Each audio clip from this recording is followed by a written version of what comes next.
নমস্কার বন্ধুরা, আজকে শেয়ার করব একটা নিরামিষ রেসিপি। নিরামিষ দিনে মটর ডাল আর ঝিঙে দিয়ে বানিয়ে ফেলুন অপূর্ব স্বাদের এই রেসিপিটি। তো চলুন শুরু করা যাক আজকের রেসিপি। খুব সামান্য তেল মশলাতে এই রেসিপিটি তৈরি হয়ে যায়। শরীর যেমন সুস্থ রাখে, পেটও ঠান্ডা রাখে। তাই শুধু নিরামিষ দিনে নয়, অন্যান্য দিনেও কিন্তু এই রেসিপিটি আপনারা বানিয়ে নিতে পারেন। খেতে অপূর্ব স্বাদের হয়। একদিন খেলে কিন্তু আপনারা বারবার বানাতে চাইবেন। তো এই রেসিপিটি তৈরি করার জন্য আমাদের প্রথমেই লাগবে ঝিঙে। আমি এখানে দুটো ঝিঙে দিয়ে রেসিপিটি তৈরি করছি। প্রথমে ঝিঙের খোসা ছাড়িয়ে নিয়ে এভাবে ছোট ছোট টুকরো করে কেটে নিতে হবে। আর সঙ্গে দেখুন, আমি এখানে নিয়েছি দুটো মিডিয়াম সাইজের আলু। আলুগুলোকেও আমাদের প্রথমে 2 টুকরো করে কেটে নিয়ে তারপর প্রতি টুকরো 3 ভাগে ভাগ করে নিতে হবে। ঝিঙেটাও কিন্তু আমি একই রকমভাবেই কেটে নিয়েছিলাম। আলু কেটে নেবার পর আলু খুব ভালোভাবে ধুয়ে নিতে হবে। আর বন্ধুরা, ঝিঙেটা কাটার আগে আমি ভালোভাবে ধুয়ে নিয়েছিলাম। এখন ঝিঙে আর আলুর মধ্যে দিয়ে দিচ্ছি সামান্য একটু হলুদ গুঁড়ো, আর দিচ্ছি 2 পিঞ্চ মতো হিং, আর 1 চামচ মতো দিচ্ছি এখানে সর্ষের তেল।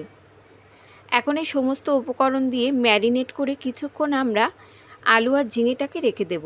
এখানে কিন্তু আমি লবণ ব্যবহার করিনি। যদি এখানে আপনারা লবণ ব্যবহার করেন তাহলে ঝিঙে থেকে জল গলতে শুরু করবে আর ঝিঙে আলুটা ভাজতে অসুবিধা হবে। তো কিছুক্ষণ ম্যারিনেট করা থাকুক। আর এখানে দেখুন, আমি মটর ডাল 1 কাপ মতো 2-3 ঘন্টা আগে ভিজিয়ে রেখেছিলাম। এখন ডাল ব্লেন্ডারে নিয়ে তার মধ্যে একটা কাঁচা লঙ্কা আর সামান্য একটু আদা দিয়ে সামান্য জল দিয়ে এরকম একটা মিহি পেস্ট রেডি করে নিতে হবে। এবার এর মধ্যে দিয়ে দিচ্ছি জোয়ান আর সামান্য কয়েক দানা চিনি দিয়ে দিলাম, আর দিচ্ছি স্বাদ মতো লবণ। বন্ধুরা, এইভাবে একদিন রেসিপিটি বানিয়ে দেখবেন, খেতে অপূর্ব স্বাদের হয়। এখন খুব ভালোভাবে ফেটিয়ে নিতে হবে। যত ভালোভাবে ফেটাবেন ততই দেখবেন বড়াগুলো বেশ নরম হবে আর খেতেও বেশ ভালো লাগবে। এখন আমরা চলে যাব রান্নার দিকে। একটা কড়াইতে নিয়ে নিচ্ছি 1 চামচ মতো সর্ষের তেল। তেল ভালোভাবে গরম হলে দিয়ে দিচ্ছি হাফ চামচ মতো ফোড়নে কালো জিরে। কালো জিরেটা একটু ভাজা ভাজা হলে দিয়ে দিচ্ছি এর মধ্যে ম্যারিনেট করা আলু আর ঝিঙে। এখন হাই হিটে রেখে আলু আর ঝিঙে আমাদের হালকা করে ভেজে নিতে হবে। তো আলু ঝিঙেটা এখানে ভাজা হতে থাকুক, ততক্ষণ এই রান্নার জন্য আমরা একটা মশলা এখানে রেডি করে নেব। এখানে নিচ্ছি 1 চামচ মতো মৌরি, আর এর সঙ্গে নিচ্ছি 1 চামচ মতো হলুদ সর্ষে আর সামান্য একটু লবণ দিয়ে এখন লো টু মিডিয়াম হিটে রেখে মশলাটা ভেজে নিতে হবে। ভাজতে ভাজতে দেখবেন বেশ সুন্দর একটা মশলা ভাজার গন্ধ বেরোবে, তখন মশলাটা নামিয়ে গুঁড়ো করে নিতে হবে। মশলাটা ভেজে নেবার পর নামিয়ে এখন আমি গুঁড়ো করে নেব। এদিকে আলু আর ঝিঙেটা আমি বসিয়ে রেখেছিলাম, দেখুন একটু ঢাকা দিয়ে দিয়ে আমি ভেজে নিয়েছি,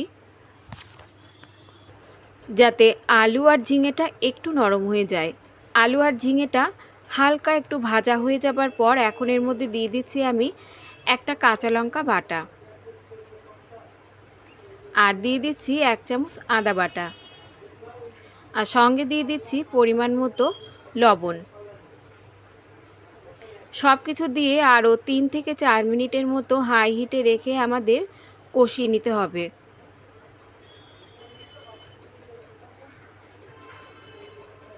ঢাকা দিয়ে আমি আরও 2 থেকে 3 মিনিটের মতো কষিয়ে নেব। আদার কাঁচা গন্ধটা চলে যাবার পর এখন এর মধ্যে যোগ করে দেব আমি জল। এখানে আমি 1.5 বাটি মতো জল যোগ করে দিচ্ছি। খুব বেশি কিন্তু পাতলা ঝোল হবে না, সেই রকম বুঝেই এখানে জলটা যোগ করে দিতে হবে। এবার ঝোলটা ফুটে ওঠার পর যে ডালটা আমরা ফেটিয়ে রেখেছিলাম তার থেকে অল্প অল্প করে নিয়ে এভাবে ঝোলের উপরে বড়ির আকারে দিয়ে দিতে হবে। আপনারা চাইলে কিন্তু আপনাদের পছন্দ মতো শেপেও এখানে ডাল বাটাটা দিয়ে দিতে পারেন। এখন লো টু মিডিয়াম হিটে রেখে 5 মিনিটের মতো রান্না করলেই কিন্তু রেডি হয়ে যাবে দারুণ স্বাদের এই রেসিপি। 5 মিনিট পর ঢাকনাটা তুলে নিচ্ছি। দেখুন বড়াগুলো কিন্তু একদম শক্ত হয়ে গেছে। এখন শেষে এর মধ্যে যোগ করে দেব যে মশলাটা আমরা ভেজে রেখেছিলাম সেই মশলাটা। মশলা দিয়ে মাত্র 2 মিনিটের মতো ঢাকা দিয়ে রেখে দিলেই কিন্তু গরমের তৃপ্তিদায়ক এই রেসিপিটা একদম রেডি হয়ে যাবে। গরম গরম ভাতের সঙ্গে খেয়ে দেখবেন খেতে অপূর্ব লাগবে। এখন মশলাটা মিশিয়ে নিয়ে 2 থেকে 3 মিনিটের মতো ঢাকা দিয়ে রেখে দেব, যাতে এই মশলার ফ্লেভারটা রেসিপির মধ্যে খুব ভালোভাবে মিশে যায়। 3 মিনিট পর ঢাকনাটা তুলে নিচ্ছি। রেসিপিটি কিন্তু একদমই রেডি। আর এই বড়াগুলো দেখে মনে হতে পারে যে শক্ত হবে, কিন্তু এগুলো কিন্তু একদমই শক্ত হবে না, একদমই নরম তুলতুলে থাকবে। তো এবার আমি গরম গরম সার্ভ করে নেব। তো বন্ধুরা, আজকের এই রেসিপি যদি আপনাদের ভালো লাগে, একটা লাইক আর সাবস্ক্রাইব করে আমার পাশে থাকার অনুরোধ রইল। আজ তাহলে এই পর্যন্ত বন্ধুরা, দেখা হবে অন্য কোনো রেসিপির সঙ্গে। ততক্ষণ সুস্থ থাকবেন, ভালো থাকবেন, আর সম্পূর্ণ রেসিপিটি দেখার জন্য সকলকে ধন্যবাদ।